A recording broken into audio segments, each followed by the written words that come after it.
This week is Parshas Lech Lecha. It's a very special parsha for me. It's my Bar Mitzvah Sedra. So I want to continue with learning with you Zera Shimshon. If you remember, I told you that we learned that it is a zechus and a segula for refuah, for parnosa, for everything. And there are so many of my friends, young and old, who need a refuah. So to them I dedicate this week's parsha.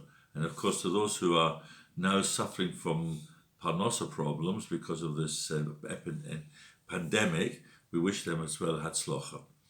The Sedus goes on and talks, if you remember, that Sarah tells Avram, send away Hagar and Ishmael. They're a bad influence, send them away. And of course she cries and she sits down, and all of a sudden a malach comes along. And the malach turns around and says to Hagar, you know something? Hu yehi pere Adam. He's going to be a wild man. His hand in everything and everything in his hand. You know, if somebody came into me and said to me, you know, your children are going to be hooligans, they're going to be lobbyists, they're going to be goodness knows what, I don't think I would take that as a compliment. So what is the Amalek telling Hagar? It's interesting. The Sarah Shimshon comes along, that Hagar was shepherding, she was agitating Sarah. You see, I'm having a baby, I've got a baby, you haven't got one. And Sarah not being able to have children, as Shach says, put Avram into a very difficult situation. And he went and he married Hagar, had Ishmael. And why is this? What was the reason for this? It's because Ishmael would be the recipient of the impurity remaining in Avraham because of his father's life with Terach. Now you may think that's rather strange. I will tell you a true story. There was a family who could not have children. She went to see the Rebbe, and the Rav gave her a bracha and said, you will have a child. The following year she had this baby, this little boy. Sadly, the boy only lived till he was about 3 or 4 years of age. She went back to the Rav. She said, tell me, why did you bother giving me this bracha? Either you give it to me and I'll keep him, or you don't give me the bracha and I won't have to worry about you losing him. And he answered and he said, you should know, let's look through the history of the neshama. He said, the neshama of this child, and this is what the Rav was saying, the neshama of this child was that of a young prince. For the first few years of his life, he was under the influence of his father, who was a Rosh Gomer, absolutely wicked, anti-Semite, everything you could think of. He then was sent to a Rebbe because he was so clever that the king got him a Rebbe for a teacher.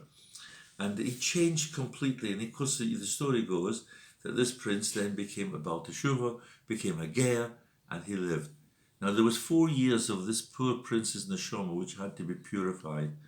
And he turned around and he said to this woman, he said, look, he said, you had the zechus of bringing this child into the world. You have purified his complete neshama now. He is ready to go through the life, and he'll end up with a complete neshama when he goes to Gan Eden. Sarah was not blessed with children. We understand that. There was a reason.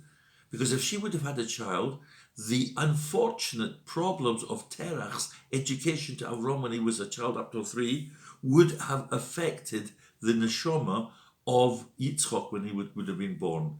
So she had to wait. Ishmael then became the recipient of Avraham's poor neshama, which was neglected and lacking in Yirah Shamayim, and he was able to move on. And that's why we know that Yitzchak was born with a complete and pure neshama. This affects each and every one of us, that we should hope in Mitzvah Hashem that we've all got these pure and perfect neshamas, that when one day we have to go to Gan Eden, we'll be able to go straight there and be able to sit next to HaKadosh Baruch Hu. Let's handle it up with a nicer note. We're told that after the battle of Avram with the 4 kings, Melchizedek, who was a Kohen, met him, and he gave him bread and wine. And he said to him, what's the reason for the bread and wine? And I saw the most beautiful explanation given by Rabbi Pinchas Stromos. He said that, look at the contradictory categories of these things. Bread, if you leave it for too long, gets very stale. Wine, the longer you leave it, the better it becomes. He said, this is life as well with some of the mitzvahs, if you neglect them. He said, the bread, he said, will come stale. He said, we've got to think that the mitzvahs were given to us today, fresh mitzvahs, not We're doing it because we have to do it. We go to daven and put our tefillin on without thinking. We do the Shema without thinking. There is no emunah, there's no betochen, there is no consciousness which goes into the tefillah. That's the hayyim part. He said, this is what he's telling us. The bread represents to Avraham the future. He's a kohen, Malmach Tzedek.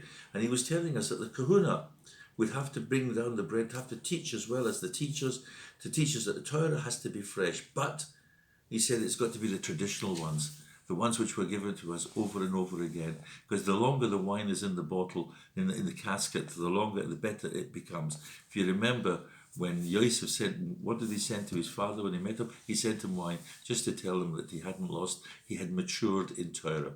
Well, that's the message I give to you this week.